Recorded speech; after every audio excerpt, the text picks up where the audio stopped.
Assalamualaikum warahmatullahi wabarakatuh. Salam sejahtera untuk kita semua.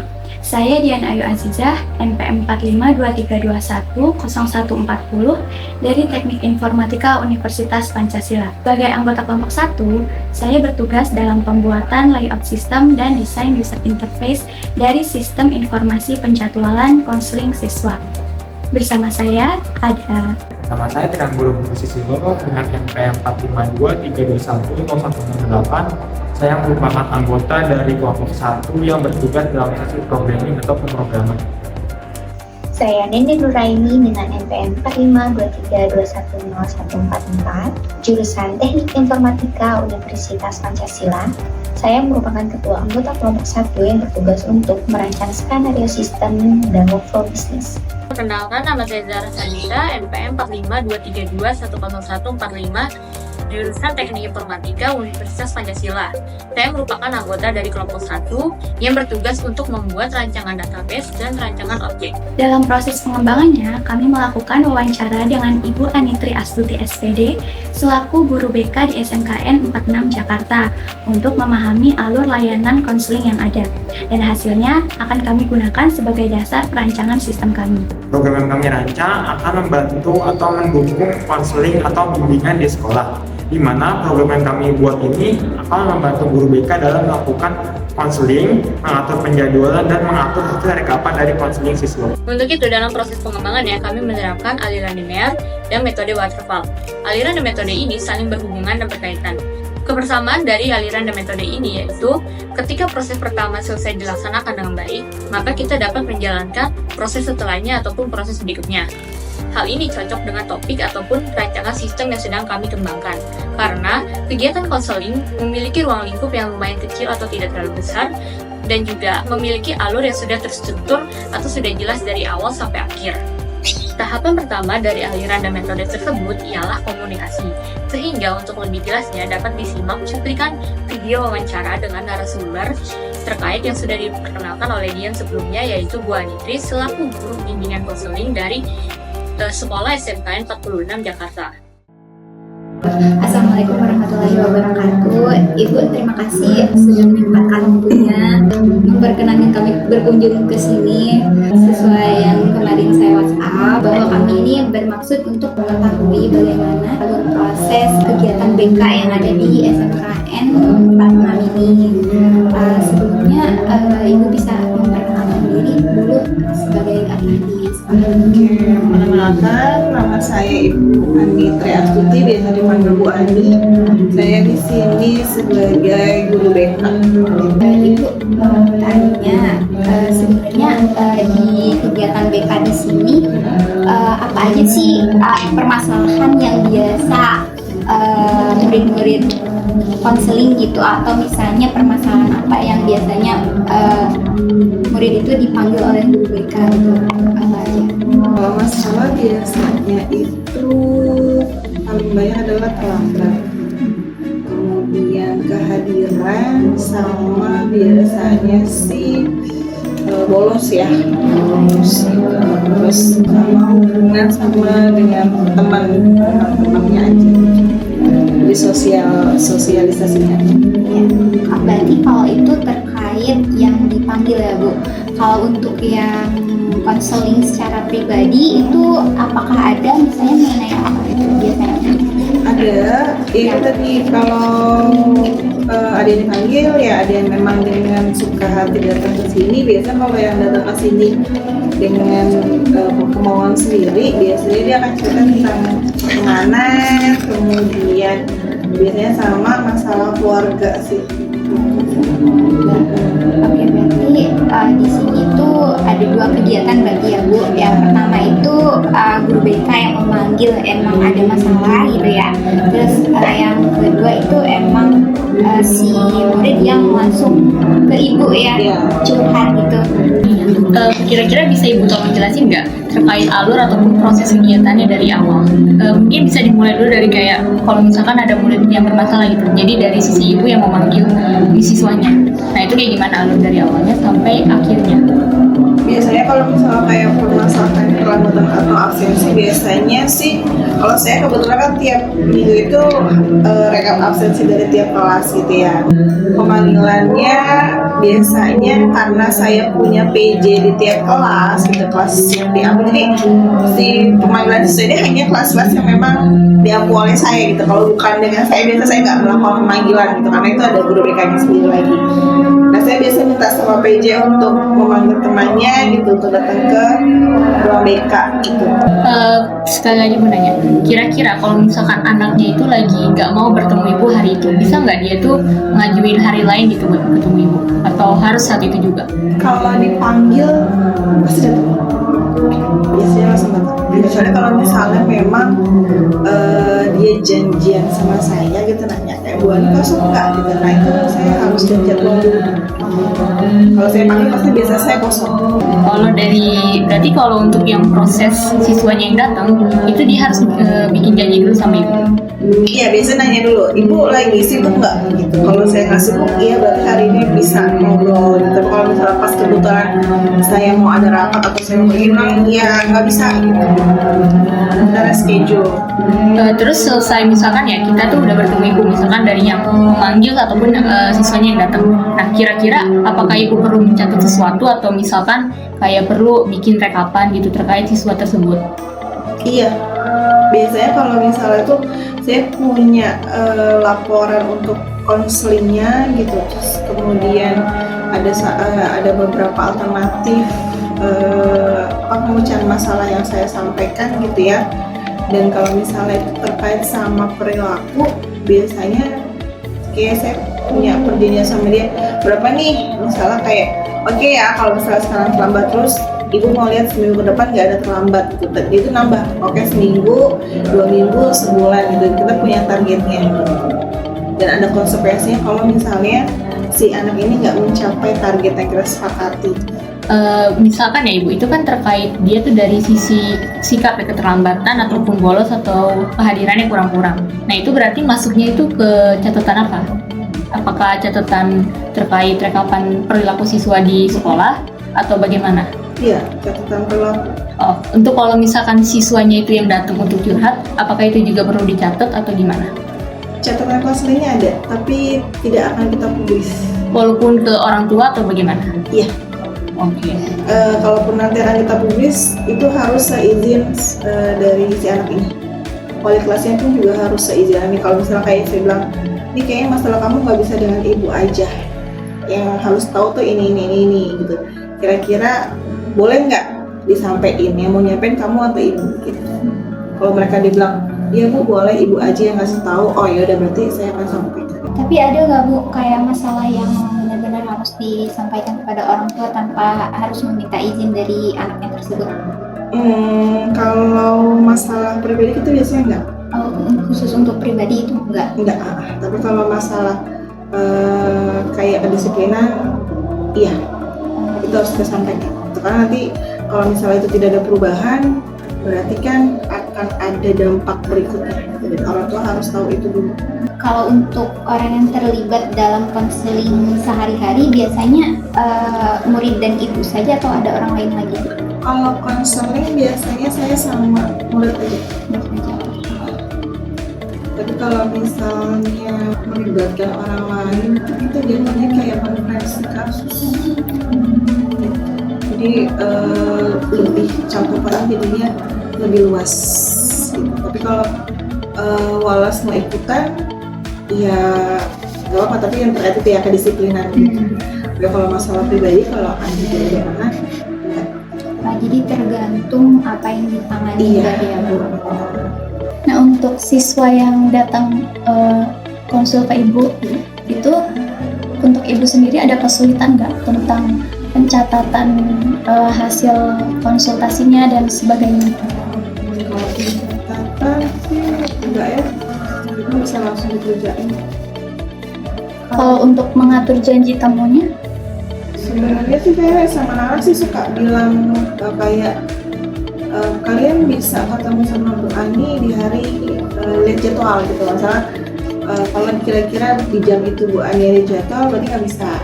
Terus saya bilang kalau misalnya kayak di hari Kamis Bu Ani free ya, dari pagi sampai sore bisa, kalian Bu Ani cuma piket gitu. Itu mereka tahu. Terus dia bilang, nah kalian antisipasi di hari Selasa biasanya di hari Selasa di hari Kamis Bu Ani akan ada dinas luar gitu. Jadi silakan di WA dulu atau ditengok aja di ruang BK ada nggak.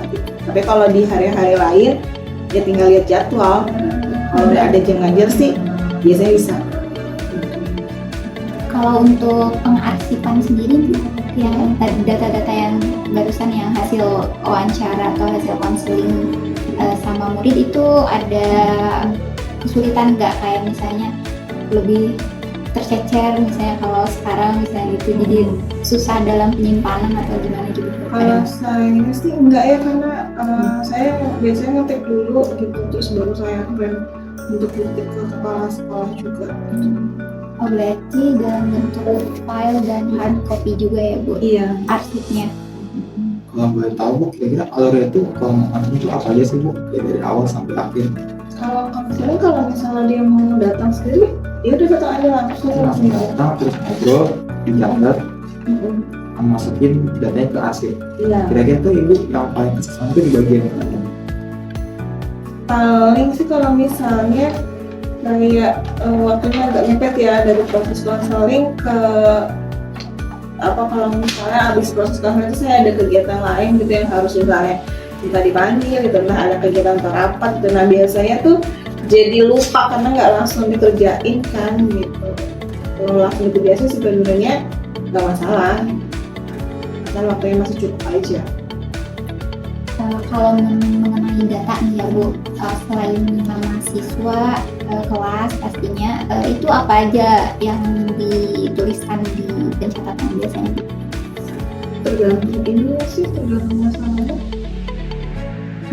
Oh berarti hanya nama, kelas, dan masalah gitu ya Bu? Iya. Kalau data penumpang kalau misalnya kayak absensi kan itu punya buku absen. Terus kalau kayak selamatnya itu punya rekap absen gitu. Terus kalau misalnya anak bolosnya juga banyak bisa jadi absensi kan, absensi. Terus kemudian komunikasi sama orang tua, biasa kalau misalnya anak nggak masuk terus nggak ada kabar, biasanya walasnya akan langsung telepon ke orang tua gitu. Itu paling yang terkait konferensi kasus, itu kan beda kata Ibu sama konseling. Nah, kira-kira tuh alur prosesnya kayak gimana ya konferensi kasusnya ini? Konferensi kasus biasanya kalau kita gelar itu kalau memang keputusannya itu bukan keputusannya, masalahnya itu berat dan melibatkan banyak orang gitu. Jadi biasanya terlibat di dalamnya tuh saya, walas, wakil kesiswaan, dan kepala sekolah. Sebenarnya sih itu bukan proses pemutusan ya, jadi proses dimana kita akan kasih informasi lebih banyak ke kepala sekolah terkait masalah yang sedang terjadi ya gitu, kayak termasuk juga dengan kehadiran orang tua. Saat itu siswanya itu juga dipanggil atau enggak? Enggak. Oh jadi khusus buat yang bersangkutan aja yang mengurus kasus tersebut aja? Iya. Setelahnya itu bakal dikasih rekapan atau rangkuman ya kan ya? Apa Iya. siswanya bakal dikasih kayak kesimpulan mengenai hasil konferensi kasusnya, atau cuman media tuh cuma dikasih tahu kayak hasilnya aja, nggak kayak lengkapnya gitu? Kita kan kasih secara lisan. Biasanya kalau misalnya kita udah merembukin semua, kita sudah punya keputusan, biasanya baru kita sampaikan ke si anak sama ke orang tua. Terus kan kami sebenarnya kemarin tuh udah merancang soal ada sistem pengaduan gitu, tapi di sini sendiri Bu, kalau soal pengaduan itu lebih ke BK atau beda ranah lagi? Pengaduan soal Kebijakan sekolah. Tentang Kebijakan sekolah. pengaduan. kalau saya sih ke anak-anak tuh ngasih mereka kebebasan, mereka mau nyamannya cerita ke siapa gitu. Terus saya silahkan, kalau dia merasa dia lebih nyaman ke walasnya juga silahkan gitu. Jadi nggak masalah gitu, karena sebenarnya ranahnya kita kan yang penting kalian mau sekolah aja gitu. Kalau misalnya kalian lebih nyaman sama walas silahkan, mau sama kakak juga silahkan gitu. Cuman masa tekanan sama anak pokoknya apapun yang terjadi sama kalian, ya usahakan kalian cerita gitu sama siapa. Kalau masih sanggup dengan teman, ya silahkan gitu. Tapi kalau ini bukan tentang masalah dia pribadi, tapi dia hanya mau melaporkan yang terjadi di sekitar sekolah aja gimana? Itu biasanya diadukan ke ibu atau ke yang lain? Tergantung. Kalau ada yang koalisinya aja, tapi nanti akan menyampaikan ke saya juga. Tapi ada yang langsung ke saya, kayak mereka ini tadi itu, kalau mereka bilang kayak adalah Pak Bu Ani itu kan sama Bu Ani deh gitu. Ya mereka kan kata saya. Kalau ya apa kayak hari ini mereka tadi ada satu kelas yang hampir ngadu masalahnya sekelas gitu. Ya nggak apa-apa. Kalau untuk yang misalkan dia itu cuma pengen ngadu aja, nah kira-kira prosesnya sama nggak kayak pas di anaknya itu mau curhat atau masalah sesuatu yang dia pengen ceritain, atau cukup ibu cuma mendengarkan aja terus disimpan buat keperluan lebih lanjut, atau misalkan perlu ke guru ataupun yang lebih bersangkutan gitu untuk dibicarakan. Ya saya tanya dulu, nih kalian mau ngadu mau gimana, mau cuma sekedar ngadu atau mau kita selesaiin gitu. Kalau mau ngadu aja berarti start di Bu Ani ya gitu, berarti hanya sampai di Bu Ani. Tapi kalau misalnya masalah ini mau diselesaikan ya Bu Ani akan ngomong ke beberapa orang yang bersangkutan gitu. Apalagi kalau misalnya kita menyangkut sekolah ya gitu, berarti kan ada pihak-pihak terkait yang merupakan ini bukan wewenangnya Bu Ani nih gitu, tapi Bu Ani bisa sampai ini gitu. Ya mereka bilang ya udah Bu nggak apa-apa, tapi Bu Ani aja yang nyampein gitu biasanya sih. Paling segitu aja sih Bu pertanyaan dari kita. Terima kasih Bu udah menyempatkan waktunya, udah mau digangguin sama kita ya tadinya jadwalnya mepet juga ya Bu sebetulnya. Paling gitu sih, kurang lebihnya mohon maaf jika ada salah-salah kata dari kami gitu Bu. Terima kasih. Wassalamualaikum warahmatullahi wabarakatuh. Waalaikumsalam.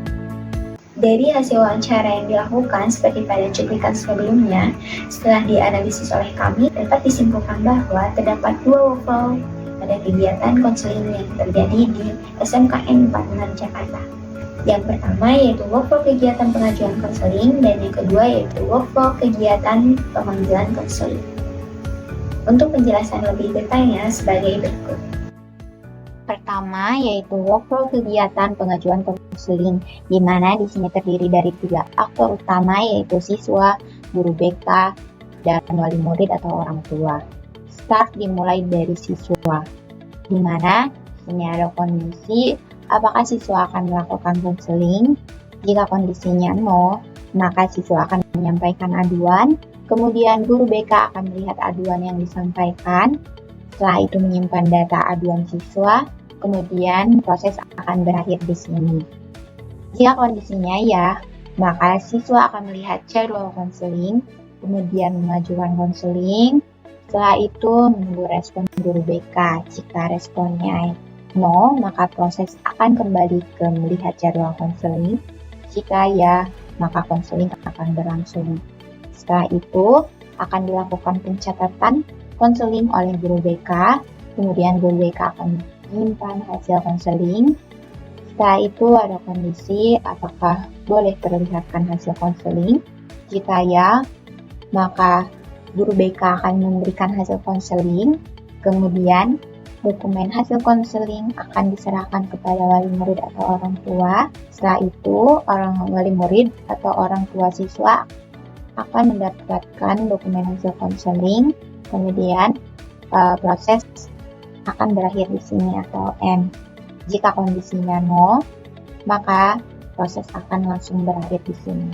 Yang kedua yaitu workflow kegiatan pemanggilan konseling, di mana ini terdiri dari 5 aktor utama yaitu PJ kelas, siswa, guru BK, wali kelas, dan wali murid atau orang tua. Untuk proses pertama atau start itu dimulai dari wali kelas, di mana wali kelas akan memberikan rekapitulasi absensi siswa.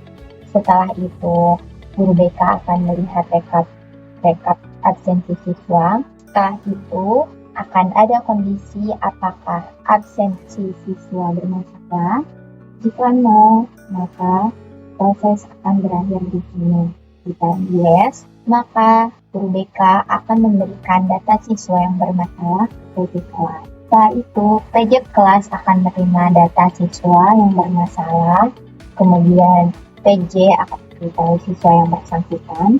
Setelah itu, siswa akan menerima pemberitahuan panggilan BK dari PJ. Kemudian, siswa akan menemui guru BK. Setelah itu, guru BK akan melakukan konseling dan tindak lanjut. Kemudian, membuat perjanjian. Setelah membuat perjanjian, siswa akan menerima perjanjian. Kemudian, di sini ada kondisi di mana apakah ada perubahan sikap. Jika yes, maka guru BK akan melakukan pencatatan tindak lanjut konseling, kemudian memberikan hasil tindak lanjut konseling, kemudian dokumen hasil tindak lanjut konseling diserahkan kepada wali kelas, kemudian wali kelas akan menerima dokumen tindak lanjut konseling, maka proses ini akan berakhir di sini atau N. Jika kondisinya no, di sini maka akan ada kondisi apakah dilakukan pemanggilan orang tua. Jika ya, maka orang tua akan menerima panggilan, kemudian dilakukan pertemuan pihak terkait untuk diskusi penanganan masalah siswa. Setelah itu dilakukan pencatatan hasil diskusi oleh guru BK, kemudian guru BK akan memberikan hasil diskusi penanganan masalah siswa, kemudian dokumen hasil penanganan siswa diberikan kepada wali murid atau orang tua, maka orang tua atau wali murid akan menerima dokumen hasil diskusi penanganan masalah siswa. Selanjutnya proses N atau berakhir di sini. Jika kondisinya no, maka wali kelas akan menerima panggilan. Selanjutnya, pertemuan pihak terkait untuk diskusi penanganan masalah siswa. Kemudian, pencatatan hasil diskusi penanganan masalah siswa. Selanjutnya, guru BK akan memberikan hasil diskusi penanganan masalah siswa. Kemudian, dokumen hasil penanganan siswa akan diberikan kepada wali murid atau orang tua. Kemudian, wali murid atau orang tua akan menerima dokumen hasil diskusi penanganan masalah siswa. Setelah itu proses N atau berakhir. Demikian penjelasan mengenai rancangan awal sistem yang kami buat, yaitu sistem informasi penjadwalan konseling siswa. Kami berharap penjelasan ini mudah dipahami dan dapat menjadi solusi nyata dalam dunia pendidikan. Terima kasih atas perhatiannya. Wassalamualaikum warahmatullahi wabarakatuh.